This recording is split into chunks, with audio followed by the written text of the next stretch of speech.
Bonjour à tout le monde. Un excellent sabbat. Le titre de mon message aujourd'hui, Dieu a-t-il abandonné l'humanité? Vous savez, plus notre monde avance dans le temps qui lui est accordé par Dieu, plus on voit augmenter les violences, les misères de toutes sortes, les tragédies, la souffrance. Et les gens autour de nous, les gens qui ne connaissent pas le vrai Dieu, en fait, même si beaucoup se disent chrétiens, se demandent qu'est-ce que Dieu fait? Pourquoi est-ce que Dieu n'intervient pas alors qu'il y a autant de misère sur la face de la terre? Pourquoi les meurtres d'enfants? Pourquoi les guerres? Pourquoi les pauvretés insoutenables parfois? Il y a eu dans l'histoire une première guerre mondiale, 14-18. On disait que c'était la mère de toutes les guerres et qu'après ça, il n'y en aurait plus d'autres. Quelques années après, une vingtaine d'années après, il y a eu la Deuxième Guerre mondiale, qui est encore plus dévastatrice. Les humains ne connaissent pas le chemin de la paix et la misère augmente. Est-ce que Dieu a abandonné l'humanité pour autant? Est-ce que Dieu laisse aller les choses sans s'intéresser à ce qui arrive aux êtres humains? Les gens se demandent vraiment qu'est-ce qui arrive. Mais Dieu répond clairement, et on va voir aujourd'hui dans sa Bible que Dieu non seulement n'a jamais abandonné l'humanité comme telle, mais qu'il est toujours intervenu et qu'il intervient encore. Mais de façon très logique, de façon avec son affection à lui, comme les choses doivent être faites. Allez à Psaume 14, s'il vous plaît. Psaume 14. Dieu est au-dessus de tout ça, il voit tout ça, il en est conscient et il en est attristé aussi. Et il voit que les êtres humains se sont détournés de lui et qu'ils en souffrent. Psaume 14, on va lire le verset 1 à 3. L'insensé dit en son cœur, il n'y a point de Dieu. Certains vont même jusqu'à dire, devant autant de souffrances, de misère qui continuent, il n'y a pas de Dieu. Si Dieu existait, il ne laisserait pas faire ça. C'est que les gens ne comprennent pas qui est Dieu et les gens ne comprennent pas l'histoire de l'humanité. Ils ne savent pas d'où ça vient. Ici, Dieu fait un constat en disant, les êtres humains, sans moi, ou dans le fond, les êtres humains qui se sont détournés de moi, sont insensés. Ils se sont corrompus. C'est pas lui qui les a corrompus. Il dit, ils se sont corrompus, ils ont commis des actions abominables. Il n'en est aucun qui fasse le bien. Tous les êtres humains ont péché, c'est ce que la Bible nous dit. Verset 2, l'Éternel du haut des cieux regarde les fils de l'homme pour voir s'il y a quelqu'un qui soit intelligent et qui cherche Dieu. Et il n'y a personne qui cherche Dieu de lui-même. Lorsqu'on arrive à trouver le vrai Dieu, c'est parce que le vrai Dieu s'est fait connaître à nous et que c'est lui qui nous a attirés. C'est de cette façon-là que Dieu fonctionne parce que l'humanité s'est coupée de lui. Et les quelques-uns qui le connaissent vraiment maintenant, c'est parce que Dieu les a appelés. Verset 3, tous sont égarés, tous sont pervertis, il n'en est aucun qui fasse le bien, pas même un seul. Romains 8. Romains chapitre 1, pardon. Romains 1, on va lire à partir du verset 28 à 31. Comme ils ne se sont pas souciés de connaître Dieu, Dieu les a livrés à leur sens réprouvé. Autrement dit, il les a laissés aller. Les humains ont voulu s'éloigner de lui, il les a laissés aller depuis le début de l'histoire. Il les a livrés à leur sens réprouvé pour commettre des choses indignes, étant remplis de toute espèce d'injustice, de méchanceté, de cupidité, de malice, pleins d'envie, de meurtre, de querelles, de ruse, de malignité, rapporteurs, médisants, impies, arrogants, hautains, fanfarons, ingénieux au mal, rebelles à leurs parents, dépourvus d'intelligence, de loyauté, d'affection naturelle, de miséricorde. Et c'est ce qu'on voit apparaître de plus en plus dans la société parce que Dieu n'a pas abandonné la société, mais la société a abandonné Dieu depuis le début. Je parle de la société humaine en général, et qu'elle le fait de plus en plus. Et c'est pour ça qu'on voit les fruits humains apparaître avec de plus en plus de laideur dans la société autour de nous. Ça devient la condition humaine d'une famille humaine séparée de son Créateur. C'est important qu'on le sache, qu'on le comprenne. Comme on va voir dans le sermon d'aujourd'hui, c'est vraiment pas Dieu qui a abandonné l'humanité. Ce sont les humains qui se sont détournés de leur Créateur, qui l'ont abandonné dès le début. Et à ce moment-là, en faisant ça, ils se sont automatiquement coupés de sa protection, de ses bénédictions promises. Ça a commencé dès le début. Vous connaissez l'histoire. Ça a commencé avec les 2 premiers êtres humains que Dieu a créés, Adam et Ève, dans un jardin formidable où les conditions étaient idéales. Dieu leur a donné la vie aux 2, et il leur a donné à ce moment-là quelque chose de précieux, la liberté de choix, ce qu'on appelle le libre arbitre. Ils pouvaient choisir. Ce n'étaient pas des robots. Dieu ne voulait pas créer des robots qui fonctionneraient automatiquement, comme en pesant sur des boutons. Il a voulu créer des êtres libres de le choisir et de marcher dans ses voies. Et il leur a donné un choix. Il a dit, vous pouvez manger de tous les arbres du jardin, mais vous ne prendrez pas de l'arbre de la connaissance du bien et du mal, parce qu'il y aura des conséquences si vous choisissez ça. Et le fait de choisir ce qu'ils ont fait, de prendre l'arbre du bien et du mal, qui est symbolique, de choisir de faire ce qu'ils voulaient, et de choisir de décider par eux-mêmes ce qui est bien et ce qui est mal. C'était ça le choix, de prendre l'arbre de la connaissance du bien et du mal, qui était en fait l'arbre de la mort, l'arbre du malheur. Ils l'ont choisi, de déterminer par eux-mêmes ce qui est bien et ce qui est mal, et de faire comme bon leur semble. Et quand vous connaissez l'histoire biblique, vous voyez que ça n'a pas été long, qu'il y a eu un premier meurtre. 2 des enfants d'Adam et Ève. Caïn a tué Abel.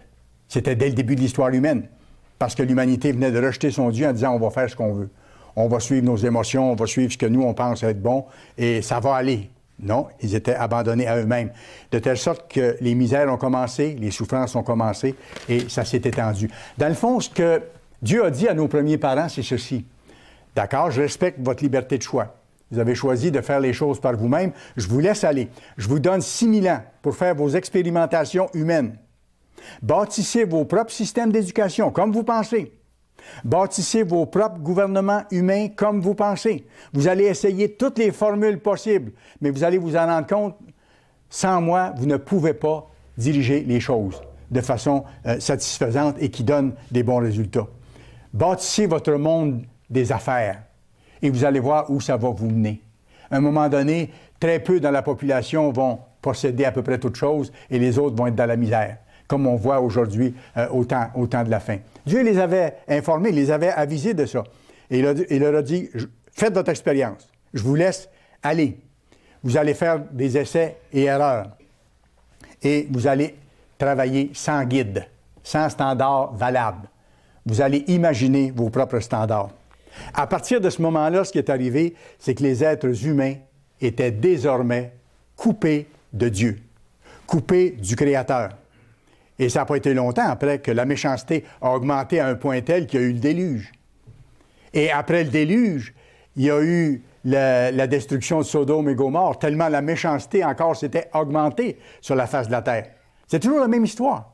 Les êtres humains font à leur façon, mais ils se font mal. Ils font mal les uns aux autres de façon atroce. Est-ce que Dieu, pour autant, a abandonné l'humanité? Absolument pas.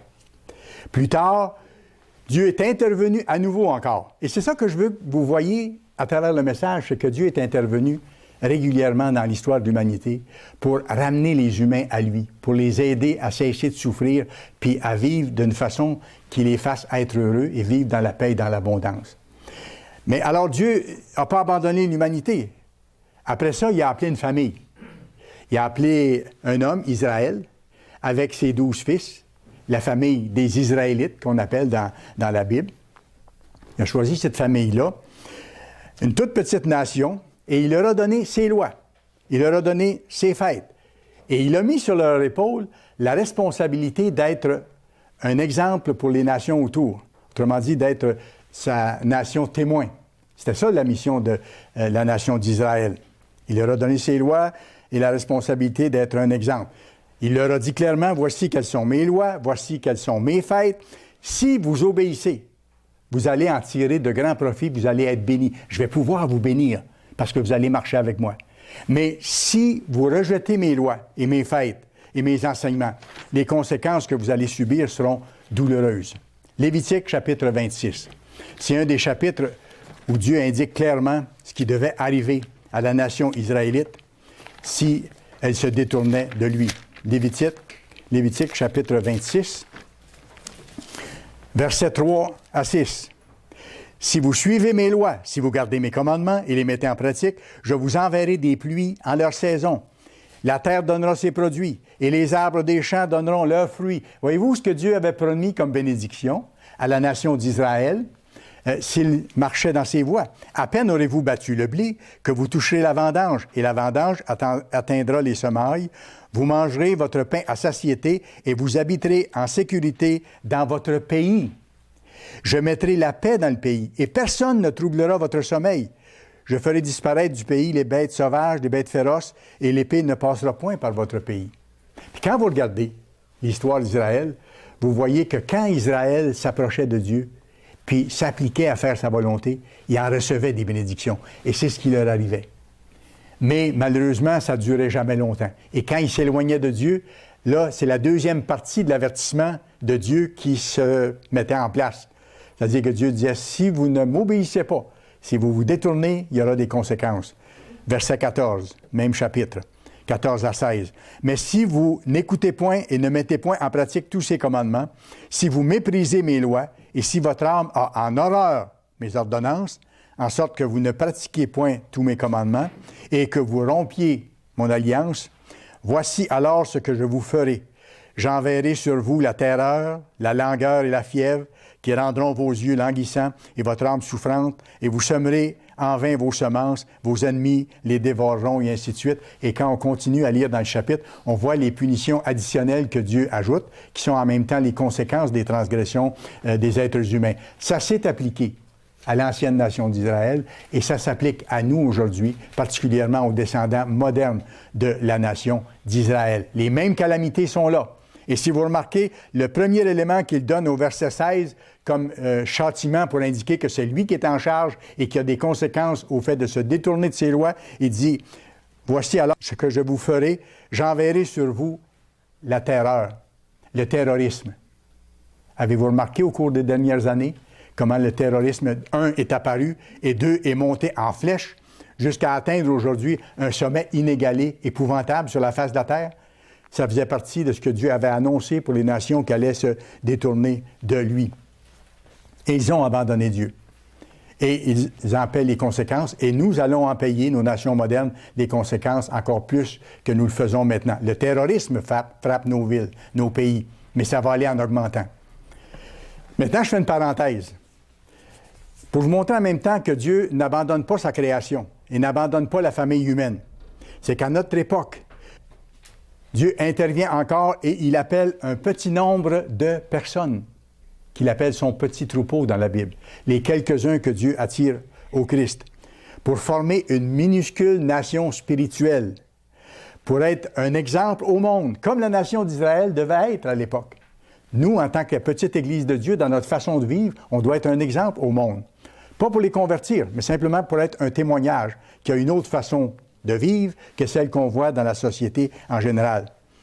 Et il nous appelle pour annoncer l'Évangile, pour avertir le monde de ce qui vient, et en même temps les informer qu'il y a un merveilleux monde qui vient bientôt, où ce sera le gouvernement de Dieu qui va régner sur la face de la terre. Et pour nous préparer en même temps à servir l'humanité sous la direction du Christ. D'ailleurs, c'est bien mentionné dans Apocalypse 5, on le voit clairement. Apocalypse 5, ça parle de ce qui attend les fidèles serviteurs de Dieu actuellement, ceux qui vivent de façon différente du monde autour d'eux, et différente de la façon de vivre qu'on avait auparavant. Apocalypse 5, verset 9, « Tu es digne de prendre le livre, on parle du Christ ici, et d'en prendre les sceaux, car tu as été immolé, le Christ est la victime expiatoire, et tu as racheté pour Dieu, par ton sang, des hommes de toute tribu, de toute langue, de tout peuple, de toute nation. Tu as fait d'eux, voyez-vous son but, un royaume, un gouvernement, et des sacrificateurs, c'est-à-dire des enseignants, pour notre Dieu, et ils régneront sur la terre. » Parce que Dieu a en vue, dans son plan, qui s'accomplit exactement comme il l'avait prévu, Dieu a prévu qu'après le retour du Christ, le reste de l'humanité allait être appelé, allait être attiré à comprendre la vérité et à pouvoir choisir librement de lui obéir ou non. Dieu est juste. Alors, je ferme la parenthèse maintenant. Je reviens à la nation d'Israël dont je vous parlais. Les nations israélites ont abandonné Dieu, malgré les nombreuses expériences qu'ils ont fait d'avoir eu des bénédictions quand ils étaient proches et d'avoir subi des malédictions quand ils étaient loin. Ils ont abandonné leur Dieu, ils ont continué à le faire. Les récits de l'Ancien Testament nous le montrent. Est-ce que Dieu a abandonné l'humanité pour autant? Non. Et je veux qu'on le saisisse vraiment à travers le sermon aujourd'hui, parce que ça nous montre la puissance du Dieu qui a établi un plan et qui l'accomplit comme il l'a voulu pour le bien de tous et chacun qui sont impliqués. Tout au long de leur malheureuse histoire du rejet des lois divines, Dieu est intervenu pour les êtres humains. Dieu leur a envoyé en cours de route plusieurs prophètes, pas juste un, plusieurs prophètes, plusieurs de ses représentants, pour inviter la nation d'Israël à revenir à Dieu pour qu'il change et qu'il soit béni, qu'il en retire les bénédictions. On voit à plusieurs endroits que Dieu les invite à revenir, avec, je dirais, l'affection d'un père qui dit à son fils ou à sa fille, « Arrête de faire ce que tu fais. Tu es en train de te détruire. Change. Arrête de vivre des choses qui sont contraires à ce que ça doit être. Ou reviens à la maison et on va reprendre une vie agréable et heureuse ensemble. » On voit dans Zacharie 1, verset 3, par exemple, et la même invitation revient à plusieurs endroits dans la Bible. « Ainsi parle l'Éternel des armées. Ainsi parle l'Éternel des armées. Revenez à moi. Revenez à moi. » Donc, ils l'ont quitté. « Revenez à moi et je reviendrai à vous. » Il ne demande pas mieux. « Ne soyez pas comme vos pères, verset 4, auxquels s'adressaient les premiers prophètes. Ne soyez pas comme vos ancêtres. » Et ça a été l'histoire tout au long. D'ailleurs, qu'est-ce qui empêche Dieu de répondre aux supplications des gens, en général, dans le monde? On trouve la réponse dans Ésaïe 59, versets 1 et 2. Ésaïe 59, versets 1 et 2. Dieu ne répond pas pour l'instant de façon générale aux prières qui lui sont adressées par toutes les religions du monde ou par qui que ce soit dans le monde qui ne fait pas sa volonté. Il est dit clairement dans ce passage-là que la main de l'Éternel n'est pas trop courte pour aider et son oreille n'est pas trop dure pour entendre. Mais il dit clairement, ce sont vos crimes, ce sont vos péchés qui vous cachent sa face et l'empêchent de vous écouter. Il y a un mur entre nous et Dieu. Tant que Dieu ne nous appelle pas individuellement et tant qu'on ne se repent pas pour changer et demander le pardon à Dieu et vivre différemment, le mur reste là. Tant que le sang du Christ ne nous lave pas de nos fautes, le mur reste là. Mais lorsque Dieu nous appelle, il nous donne un peu de son Saint-Esprit, on est capable de faire des choses, d'avancer, parce que déjà, il travaille avec nous. Les nations israélites ont refusé de revenir vers Dieu et n'ont pas écouté les nombreux messages d'avertissement répétés qui leur ont été adressés. Jérémie chapitre 7. Jérémie chapitre 7.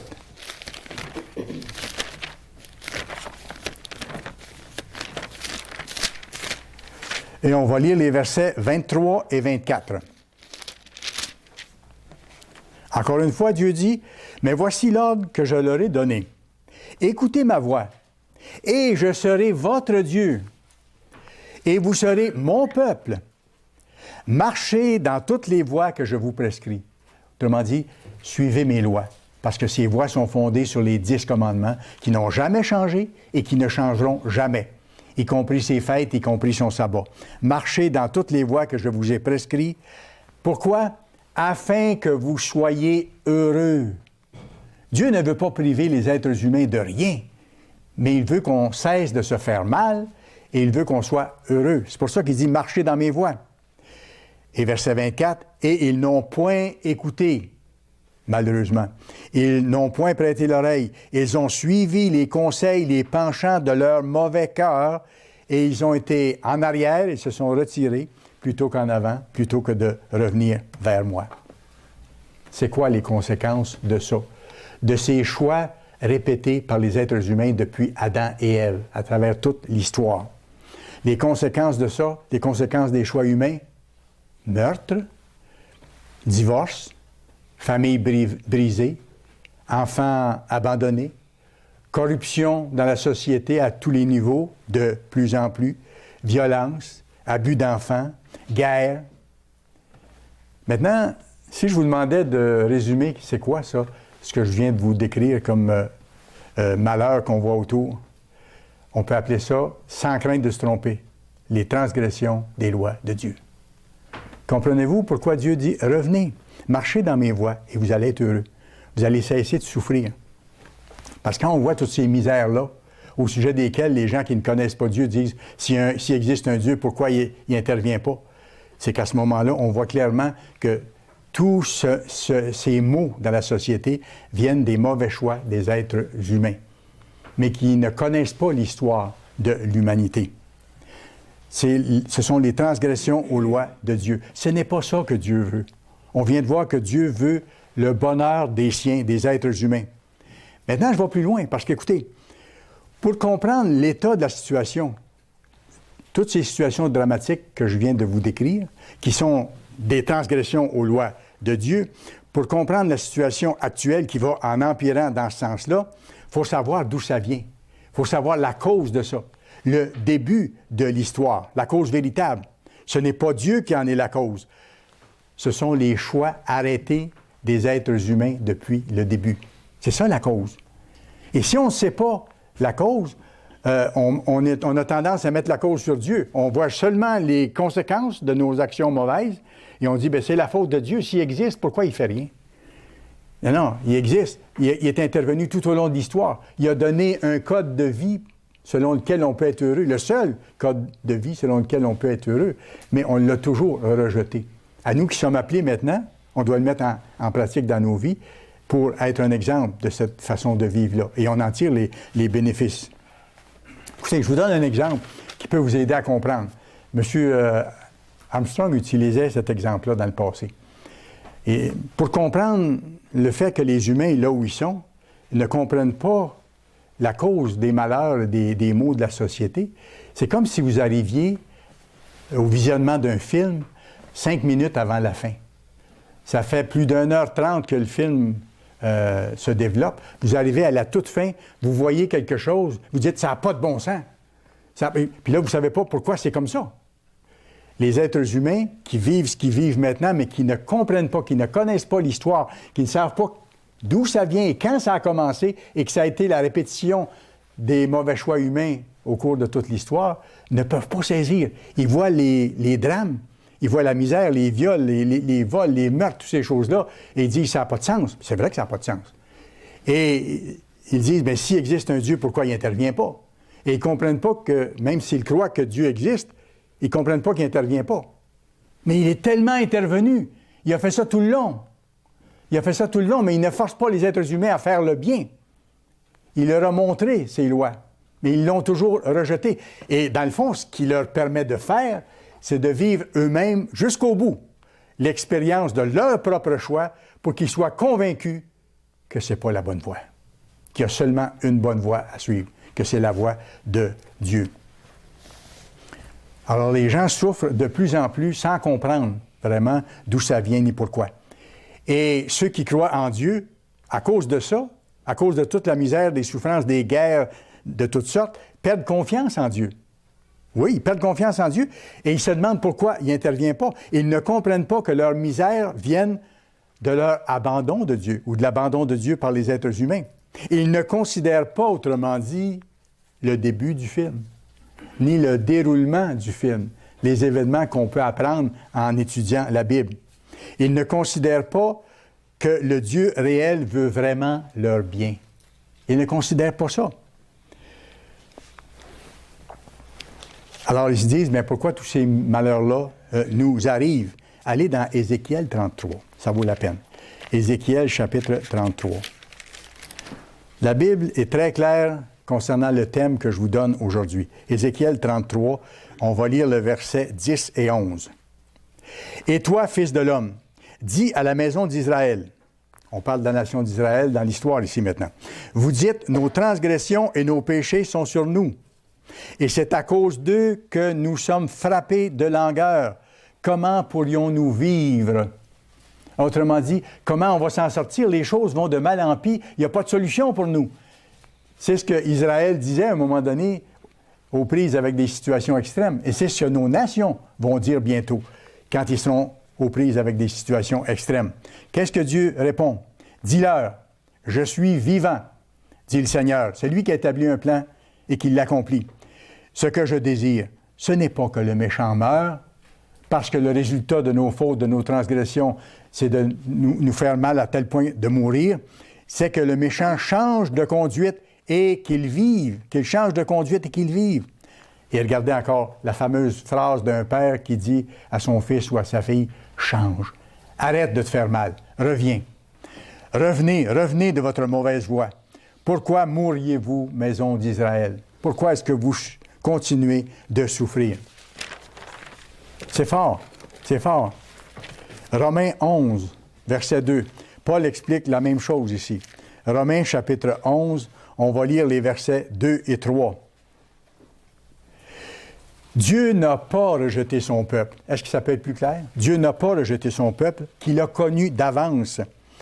Ne savez-vous pas que l'Écriture rapporte d'Élie, un prophète de Dieu dans l'Ancien Testament, comment il adresse à Dieu cette plainte contre Israël? « Seigneur, ils ont tué tes prophètes. » Et c'est vrai, plusieurs des envoyés de Dieu pour avertir la nation d'Israël ont été tués par les Israélites. « Seigneur, ils ont tué tes prophètes.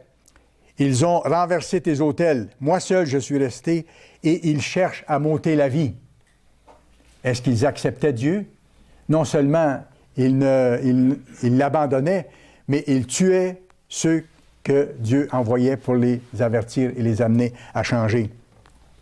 Et c'est intéressant, il y a une petite parenthèse qu'on peut voir ici qui nous fait penser à nous aujourd'hui, le petit troupeau que Dieu a appelé. Cette infime partie de la population qui fait le petit troupeau de Dieu. Verset 4. Mais quelle réponse Dieu lui donne-t-il? Il dit pour encourager son prophète, « Je me suis réservé 7000 hommes qui n'ont point fléchi le genou devant Baal. » Alors le prophète Élie, qui était dans une position dangereuse, qu'on voulait tuer, se plaint à Dieu, et Dieu dit, « Écoute, tu n'es pas seul, Élie. Il y a 7000 hommes qui m'appartiennent, que tu ne connais pas, qui sont là dans la nature un peu partout. Ce sont mes serviteurs aussi, parce que je continue à accomplir mon œuvre, parce que je suis un Dieu qui n'abandonne pas l'humanité. » Il ne donne pas tout le détail de ça, mais il dit, « Écoute, j'ai 7000 hommes qui m'appartiennent. » On continue le travail. Alors Dieu ne les a pas abandonnés. Dieu n'a jamais abandonné la nation d'Israël, et Dieu n'abandonne pas l'humanité non plus. Ce sont les humains qui ont abandonné Dieu. Vous irez voir dans Jérémie chapitre 2. Vous lirez le verset 32 et 33. Je vous les lis ici. « Mon peuple m'a oublié. » C'est Dieu qui parle. On revient sur le même thème. « Mon peuple m'a oublié depuis des jours sans nombre. » On pourrait dire depuis le début des jours humains. Depuis des jours sans nombre, mon peuple m'a oublié. Et regardez verset 33. « Comme tu es habile dans tes voies, pour chercher ce que tu aimes. » Et ce que les humains aiment, c'est la transgression des lois de Dieu. C'est les vols, c'est le mensonge, c'est l'adultère, c'est la cruauté, c'est la violence, qui va maintenant en augmentant de plus en plus. Comme on voit quand on regarde dans 2 Timothée, chapitre 3, versets 1 à 4, qui décrit l'état de notre monde actuel, comment c'est rendu loin, comment c'est rendu grave. Alors, il dit au verset 33, « Comme tu es habile dans tes voies, pour chercher ce que tu aimes, c'est même au crime que tu les exerces. Jusque dans le pan de ton habit se trouve le sang des pauvres innocents. » On a vu tantôt que tous les êtres humains sont des pécheurs, se sont détournés de Dieu. Qui que ce soit, tous. Tous les êtres humains ont péché. Tous les êtres humains sont méchants. Certains plus que d'autres, mais tous sont méchants. Au point de départ, c'est nous. Et c'est de là qu'il faut partir pour changer, pour devenir des fils et des filles de Dieu, pour développer son caractère. On voit le résultat du fait que l'humanité a choisi de faire les choses à sa façon et de dire elle-même ce qui est bien ou ce qui est mal. Et à un moment donné, au cours de l'histoire, il n'y a plus de différence entre ce qui est bien et ce qui est mal non plus, même que c'est le contraire, comme la Bible dit. Un jour, les gens devaient appeler le mal bien et le bien mal. Et on est rendu là aujourd'hui. Ce qui est rejetable à tout point de vue, ce qui est mauvais, les gens l'aiment et veulent le pratiquer. C'est ce que Dieu dit ici. Tu aimes, tu cherches ce que tu aimes. C'est le sort des humains. Et regardez le résultat de ça au temps de la fin où nous sommes. 2 Timothée, chapitre 3, versets 1 à 4. « Sache que dans les derniers jours, et je ne vous apprends rien, on est dans les derniers jours, et le temps se fait court. Et les signes que le Christ a donnés de son retour et du changement de garde sur la face de la terre, il est proche. Heureusement, parce que Dieu va mettre fin aux souffrances humaines. Ça aussi, ce sera une intervention. Sache que dans les derniers jours, il y aura des temps difficiles. Ils ont été difficiles jusqu'à maintenant, mais ils vont être encore plus difficiles bientôt. Car, et là, il explique pourquoi. Les temps sont difficiles au moment où on vit. Les hommes seront égoïstes, amis de l'argent. Est-ce que ce n'est pas le cas? Est-ce qu'on ne voit pas dans les journaux chaque jour des gens d'affaires, des gens dans le domaine de la justice, des gens dans les gouvernements qui courent après des pots de vin, après des arrangements secrets pour donner des privilèges à certains et s'enrichir sur leur dos avec des mensonges et tout ce que vous voulez? Fanfarons, hautains, blasphémateurs, rebelles à leurs parents, ingrats, irreligieux, insensibles. Les gens ne se préoccupent plus de la douleur des autres, plus vraiment. On voit comment nos personnes âgées, par exemple, dans les lieux d'hébergement sont souvent maltraitées, malheureusement. Pas partout, mais de façon de plus en plus grande. Insensibles, déloyaux, calomniateurs, intempérants, cruels, ennemis des gens de bien, traîtres, emportés, enflés d'orgueil, aimant le plaisir plus que Dieu, et ainsi de suite. Qu'est-ce que c'est, ça? C'est aussi les transgressions des lois de Dieu. C'est la façon d'agir de quelqu'un qui a rejeté Dieu et ses lois et qui cherche les choses qu'il a choisi de faire. C'est ça. Choisir de s'enrichir à tout prix, d'écraser les autres, de mépriser les autres, et ainsi de suite. Choisir la cruauté, choisir le mensonge, choisir ce que vous voulez. C'est l'injustice, le mensonge, les abus, les adultères, la violence et les guerres de plus en plus. Ce sont les tristes comportements humains que nous voyons aujourd'hui. Non seulement que nous voyons aujourd'hui, mais que nous voyons s'augmenter et qui vont s'augmenter encore, jusqu'au seuil de l'autodestruction de toute la race humaine. C'est ce qui va arriver. Mais Dieu n'a pas abandonné sa création, l'humanité, parce qu'il va intervenir au dernier moment pour pas que l'humanité s'autodétruise totalement. On le voit dans la Bible. Encore une autre intervention de Dieu. Est-ce qu'il a abandonné? Non. Il va se servir de tout ça pour amener les êtres humains à enfin comprendre quelle est la seule façon de vivre qui amène le bonheur et la paix. Vous pourrez voir dans Matthieu 24, 21, 22, c'est un verset ou un passage qu'on connaît très, très bien. Il parle ici du temps de la fin qui est tout juste devant nous, quand les choses vont s'aggraver. Le temps de la Troisième Guerre mondiale aussi. Le temps où il y aura des phénomènes jamais vus sur la planète.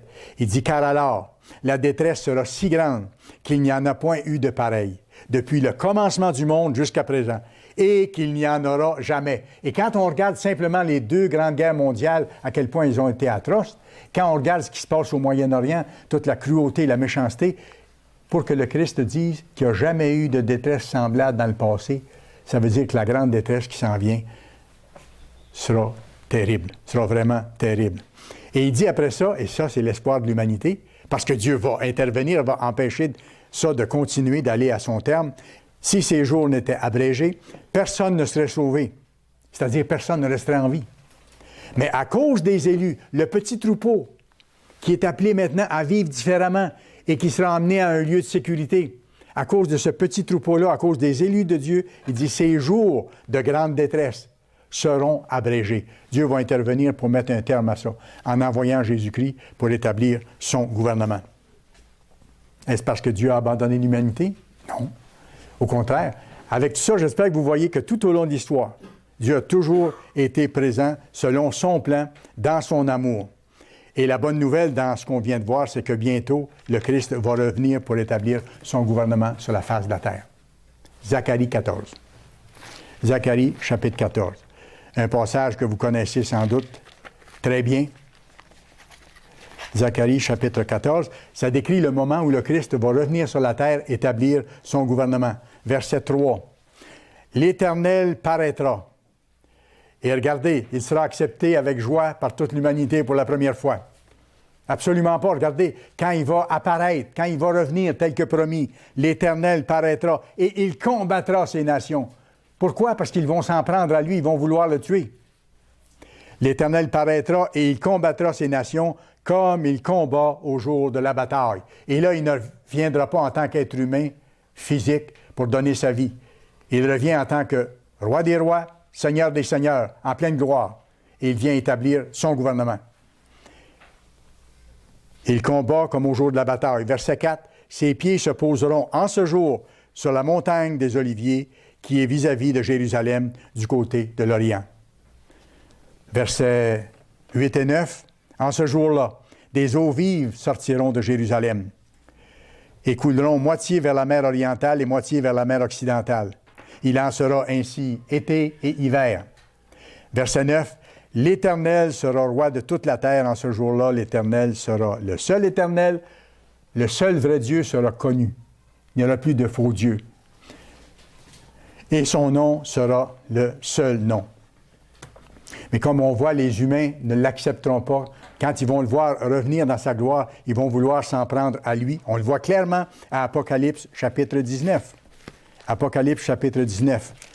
Je mets ensemble les morceaux du film qui vont un après l'autre, pour qu'on voit la suite des événements. Apocalypse chapitre 19, et regardez le verset 19. « Et je vis la bête, l'Empire romain ressuscité, et les rois de la terre et leur armée, rassemblés pour faire la guerre à qui? À celui qui était assis sur le cheval, au Christ, et à son armée, au moment de son retour. Le retour qu'on a vu tout à l'heure dans Zacharie. Et pour être sûr de qui il s'agit, de ce personnage-là qu'ils vont combattre, les armées du monde, regardez à partir du verset 11 du même chapitre, versets 11 à 13. « Puis je vis le ciel ouvert, fantastique comme image, et voici parut un cheval blanc. Celui qui le montait s'appelle Fidèle et Véritable, et il juge et combat avec justice. Ses yeux étaient comme une flamme de feu. » Ça décrit le Christ comme on voit au début du livre d'Apocalypse. Là. Il était comme une flamme de feu. Sur sa tête étaient plusieurs diadèmes. Il avait un nom écrit que personne ne connaît, si ce n'est lui-même. Et il était revêtu d'un vêtement teint de sang. Pourquoi? Parce qu'il a versé son sang pour les êtres humains que nous sommes. Son nom est la parole de Dieu. C'est clair que c'est le Christ. Les armées qui sont dans le ciel le suivaient sur des chevaux blancs, revêtus de fin lin, blanc et pur.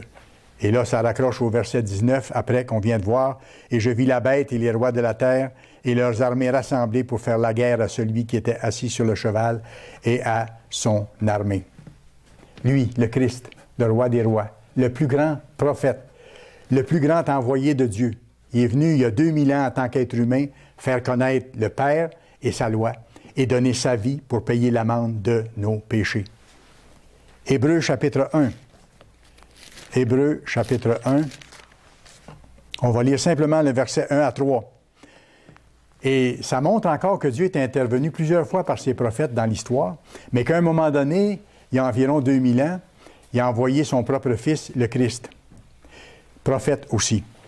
Après avoir autrefois, et à plusieurs reprises, et de plusieurs manières, parlé à nos pères, nos ancêtres, par les prophètes, Dieu, dans ces derniers temps, nous a parlé par le Fils, par son Fils. Il l'a établi héritier de toutes choses. Par lui, il a aussi créé l'univers. Le Fils est le reflet de sa gloire et l'empreinte de sa personne, et il soutient toutes choses par sa parole puissante. Il a fait la purification des péchés lorsqu'il est venu la première fois, qu'il a donné sa vie, qu'il a versé son sang, et il s'est assis à la droite de la majesté divine dans les lieux très hauts. Ça montre les interventions de Dieu dans son plan.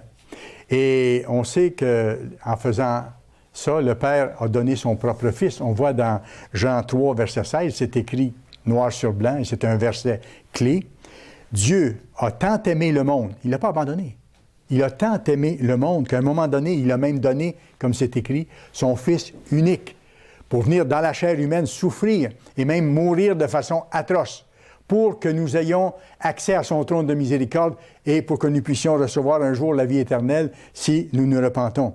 Il a tant aimé le monde qu'il a donné son Fils unique afin que quiconque croit en lui ne périsse point, mais qu'il ait la vie éternelle. Est-ce que Dieu est intervenu? Oh oui. Puis en tant que père, vous ne pensez pas qu'il a souffert de voir son fils passer par ces atrocités? Un père ne peut pas rester insensible à voir son enfant souffrir. Ça avait été planifié par les deux. Et ils sont allés jusqu'au bout de cette souffrance-là, tous les deux, pour chacun des êtres humains qui existent et qui ont existé et qui auront leur chance dans le monde à venir. Et après le monde à venir, lorsque Dieu va ressusciter tous ceux qui ont vécu dans l'histoire pour qu'ils aient leur première chance de comprendre la vérité. Dieu n'a jamais abandonné l'humanité, mais l'humanité a toujours abandonné son Créateur. Au contraire, comme on voit, il a même donné son Fils unique. Comment est-ce que les humains ont réagi quand Dieu est allé jusqu'à ce point de donner son Fils unique? Ils l'ont, vous le savez par les textes, ils l'ont méprisé, ils ont ridiculisé le Christ, ils l'ont rejeté et finalement ils l'ont tué de façon horrible. C'est ce qui s'est passé. C'était bien sûr prévu dans le plan de Dieu. Dieu n'a pas été surpris de ça. Dieu a voulu que les choses soient de cette façon-là. Et à son retour qui approche, il va venir, comme je mentionnais, en pleine gloire, mais en pleine puissance. Et il va venir encore là par amour pour l'humanité, pour libérer l'humanité, pour empêcher l'humanité de se détruire totalement, pour établir sur la terre un gouvernement avec des lois justes et un gouvernement bon. Des gens qui ne seront pas là pour eux-mêmes, mais pour servir les êtres humains, pour bâtir une société enfin heureuse, pour leur bonheur. Comme on a vu tantôt, je veux que vous marchiez dans mes voies pour le bonheur, pour votre bonheur. Et ce sera encore dans le même but que Dieu va envoyer le Christ pour établir son gouvernement. Et à ce moment-là, Dieu, qui n'a jamais abandonné l'humanité, va intervenir encore pour les humains qui auront survécu, le petit nombre qui auront survécu à la Troisième Guerre mondiale. Dieu va intervenir encore une fois pour qu'eux aussi aient leur chance, pour que leur cœur soit changé. Parce que c'est ça qu'il faut que change, le cœur des êtres humains, pour qu'enfin une société totale fasse son apparition totalement bonne, totalement différente de celle qu'on a maintenant. Il faut que les gens aient un changement de cœur et qu'ils se mettent à obéir aux lois de Dieu dans leur ensemble, de sorte que là, le monde va devenir meilleur et qu'on assistera à un moment donné à ce merveilleux monde à venir, cette société tout à fait nouvelle, tout à fait différente de celle qu'on vit maintenant. Alors, leur cœur sera changé. Pourquoi? Pour qu'ils soient capables d'observer ces lois. Nous, on n'est pas capables par nous-mêmes d'observer ces lois. Je parle de nous, là, ceux qui sont appelés maintenant le petit troupeau. On doit supplier Dieu chaque jour de nous donner la force, d'éliminer nos fautes, de vivre selon ses voies, d'avoir plus de douceur, d'avoir plus de patience, d'être plus généreux, d'accomplir son œuvre, et tout ça, d'éliminer nos faiblesses, de lutter là-dessus. Ça se fait dans le temps. Et Dieu nous répond, il nous aide. Mais de nous-mêmes, on ne peut pas. Dieu change le cœur de ceux qu'il appelle maintenant son petit troupeau, de ceux qui acceptent de vouloir se soumettre à ses lois. Dieu les bénit. Il change leur cœur puis il leur donne la force. Mais il va faire la même chose après le retour de Christ, quand il va intervenir, encore une fois, pour appeler le reste de l'humanité, tous ceux qui seront les survivants de la Troisième Guerre mondiale. Allez dans Ézéchiel chapitre 36, s'il vous plaît. Ézéchiel chapitre 36. Versets 26 et 27. On voit ce que Dieu va faire à ce moment-là, en parlant du reste de l'humanité qui sera des survivants de la Troisième Guerre mondiale. « Je vous donnerai un cœur nouveau. » C'est là qu'il faut que le changement commence. « Et je mettrai en vous un esprit, c'est-à-dire une disposition de cœur nouvelle. J'ôterai de votre corps le cœur de pierre, et je vous donnerai un cœur de chair. Je mettrai mon esprit, c'est-à-dire sa puissance. Je mettrai mon esprit en vous, et je ferai en sorte que vous suiviez mes ordonnances. » Ce que Dieu nous accorde à nous maintenant quand on le supplie chaque jour de faire ça. « Afin que vous suiviez mes ordonnances et que vous observiez et pratiquiez mes voies. » Et quand vous regardez un petit peu plus loin dans le chapitre, versets 28 à 30, là, on voit les bénédictions que Dieu a tellement hâte d'accorder aux êtres humains. « Vous serez mon peuple, je serai votre Dieu. Je multiplierai vos récoltes. Il n'y aura plus de famine.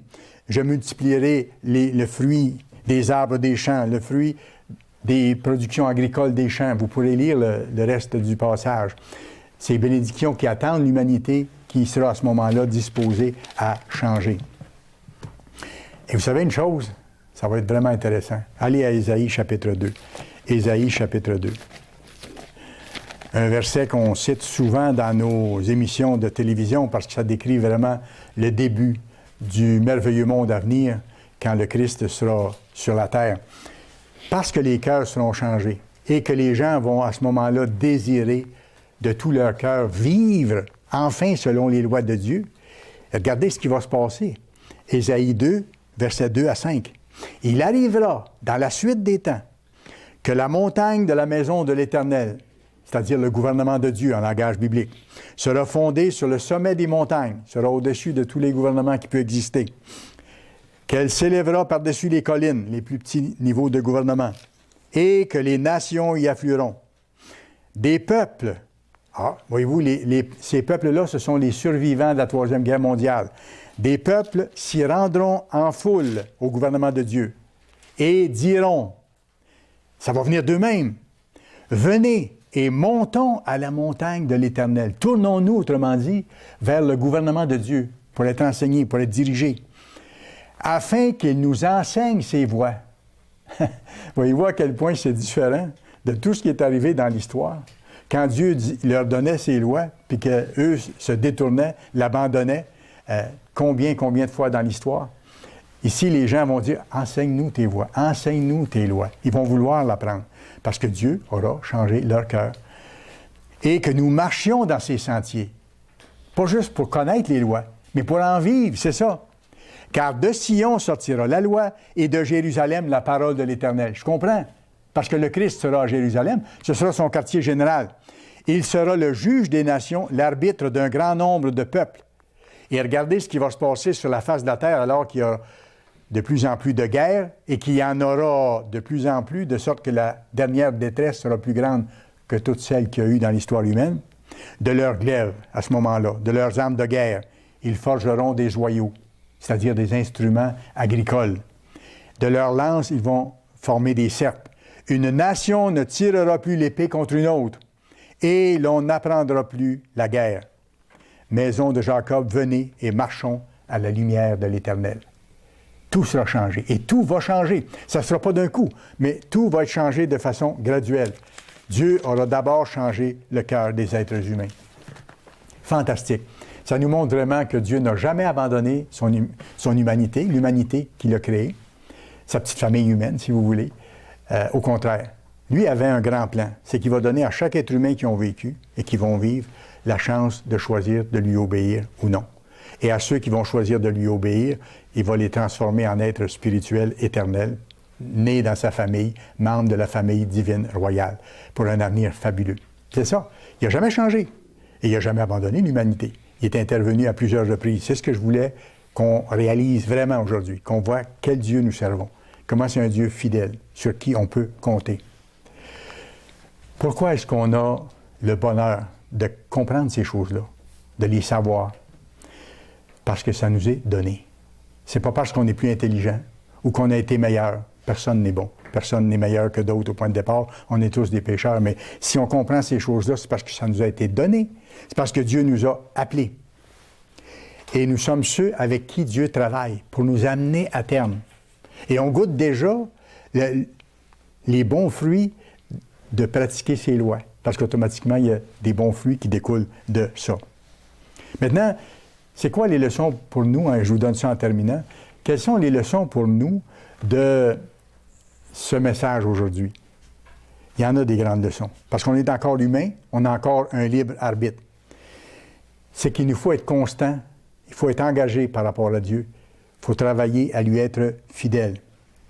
Si on ne fait pas d'efforts constants pour rester proche de Dieu, nous pouvons, tranquillement, graduellement, nous éloigner de lui. Et faiblir, et même devenir tiède, comme si notre appel n'avait plus autant d'importance, comme si ça n'avait pas autant d'importance de changer, de travailler fortement à changer nos voies. Et ça, c'est dangereux. C'est qu'on est à risque à ce moment-là de perdre notre couronne de vie éternelle. Mais encore là, à ceux à qui ça va arriver, et ça va arriver à un certain nombre, Dieu les appelle les Laodicéens. C'est des membres de son Église, mais des membres de l'Église qui font les choses à leur façon ou qui n'acceptent pas tout ce que Dieu nous dit de faire, qui ne se pressent pas nécessairement pour changer, qui se laissent offenser par toutes sortes de choses et qui se retirent tranquillement en arrière, ils appartiennent à Dieu. Et parce qu'ils appartiennent à Dieu, Dieu ne les abandonnera pas non plus. Il va leur donner une dernière chance. Il va leur donner une dernière chance. Dieu va permettre qu'ils soient rejetés, si vous voulez, dans la grande détresse, pour prouver à Dieu, dans des circonstances extrêmes, qu'ils tiennent à faire sa volonté. Et là, ce sera le temps pour eux, la dernière chance de prouver à Dieu qu'ils veulent lui appartenir. Il va les... Quand le Christ dit j'aimerais ça que vous soyez bouillant ou froid, mais vous êtes tiède, je vais vous vomir de ma bouche. Vous allez passer par le creuset, vous allez passer par des épreuves, comme on voit dans l'Apocalypse. Prouvez-moi que vous voulez m'appartenir. Ce sera une épreuve terrible, mais pour certains, ce sera encore la dernière chance de pouvoir entrer dans le royaume, de pouvoir ne pas perdre totalement leur couronne. Allez à 2 Pierre chapitre 1, s'il vous plaît. 2 Pierre chapitre 1, vers la toute fin de votre Bible. 2 Pierre chapitre 1. Vous savez, ceux que le Christ va envoyer dans la grande détresse, parce qu'ils lui appartiennent encore, pour leur donner une dernière chance. Dans le fond, il va faire à ce moment-là quoi? C'est qu'il va mettre en pratique une promesse qu'il a faite. Il a dit, jamais je ne te délaisserai, jamais je ne t'abandonnerai. Et ce sera une occasion de ne pas délaisser la personne, de permettre à la personne d'avoir une dernière porte de sortie pour entrer dans le royaume, pour sortir de sa misère, de sa faiblesse, pour vraiment choisir Dieu en étant prêt à payer un prix extrême de leur propre vie. C'est ça que ça veut dire. Mais là, il y a une promesse garantie, une garantie certaine que Dieu nous donne si on fait notre part. D'autre côté, et c'est encourageant, 2 Pierre chapitre 1, versets 3 et 4. Sa divine puissance nous a donné tout ce qui contribue à la vie et à la piété. C'est fort, ça. Dans le fond, Dieu nous dit ici, écoutez, à ceux que j'appelle, je vous donne tout ce dont vous avez besoin pour y arriver. Je vous donne tout ce que vous avez besoin. La balle est dans votre camp. C'est à vous de faire les bons choix. C'est à vous de me supplier, de rester proche, de demander mon aide, mais pas de rester à part. Si vous restez à part, vous êtes à part. Vous n'êtes pas avec moi. Et le Christ a donné l'exemple du cep. Si vous n'êtes pas attaché au cep, si vous restez à côté, vous allez sécher. Et vous ne pourrez pas être là. Sa divine puissance nous a donné tout ce qui a contribué à la vie et à la piété, au moyen de la connaissance de celui qui nous a appelés. Et si vous connaissez le vrai Dieu, si vous comprenez ce que je vous explique aujourd'hui, c'est parce qu'il vous l'a donné, c'est parce qu'il vous a appelé et qu'il vous promet ici de vous donner tout ce dont vous avez besoin pour réussir. Comptez pas sur vous. Moi, je compte pas sur moi. Si je compte sur moi, c'est effrayant, parce que je ne pourrais pas y arriver. Mais si je compte sur le chef de l'armée de l'Éternel, mon Sauveur, qui vit en nous, comme M. Meredith dit, ce n'est plus moi qui vis, c'est le Christ qui vit en moi. Et c'est lui qu'on doit supplier de me donner sa foi, son courage, sa force, son amour, puis de m'aider à vaincre mes faiblesses. Mais je reviens à ça, c'est une promesse extraordinaire. Sa divine puissance nous a donné tout ce qui contribue à la vie et à la piété, au moyen de la connaissance de celui qui nous a appelés, par sa propre gloire et par sa vertu. Celle-ci nous assure de sa part les plus grandes et les plus précieuses promesses. Et il est fidèle, afin que par elle, vous deveniez participants de la nature divine. Comment on devient participant de la nature divine? En se laissant guider par l'Esprit divin, par l'Esprit de Dieu. Et on développe son caractère, sa nature à ce moment-là. Et comment on fait ça? En fuyant la corruption qui existe dans le monde par la convoitise. En se détachant de toutes les corruptions auxquelles on était mêlés auparavant et auxquelles on peut encore rester attiré aujourd'hui. Continuer le combat pour se débarrasser totalement de ça. Et regardez plus loin, versets 10 et 11. C'est pourquoi, frères, appliquez-vous d'autant plus à affermir votre vocation, à rendre solide votre appel, votre engagement et votre élection. Élection parce qu'on a été choisi par le Christ. Il y a beaucoup d'appelés, mais il y a peu d'élus. Quelqu'un qui reçoit l'élection de Dieu, c'est qu'il a été élu, il a été choisi par le Christ, parmi les nombreuses personnes que Dieu a attirées au Christ. Certaines ont fait le chemin d'aller vers le Christ, d'autres non. Et parmi celles-là qui ont reçu le témoignage et qui ont été appelées, le Christ en choisit quelques-uns. C'est lui qui nous a choisis. Et ceux-là sont des élus de Dieu. Ils ne sont pas encore rendus au bout, mais sont des élus de Dieu. Il faut qu'ils soient fidèles ensuite. Parce qu'on voit par la Bible que ceux qui vont accompagner le Christ à son retour, lorsqu'il va descendre sur un cheval blanc, ceux qui vont être avec lui, nous, j'espère qu'on sera là. Ce sera les élus qui auront été fidèles. C'est ça, les appelés, les élus, les fidèles. C'est le même groupe, mais ils auront franchi les 3 étapes. C'est pourquoi, frères, appliquez-vous d'autant plus à affermir votre vocation et votre élection, car en faisant cela, vous ne broncherez jamais. Voilà la recette. Pas parce qu'on est parfait, pas parce qu'on ne manque pas notre coup de temps en temps, mais il faut se relever tout de suite, de demander l'aide, demander pardon. Mais il dit, si vous faites ça, vous ne broncherez pas. Vous allez, au contraire, devenir de plus en plus fort malgré les épreuves. Verset 11. C'est ainsi, en effet, que l'entrée dans le royaume éternel de notre Seigneur et Sauveur Jésus-Christ vous sera largement accordée. Dieu n'abandonne jamais. N'abandonnons jamais non plus.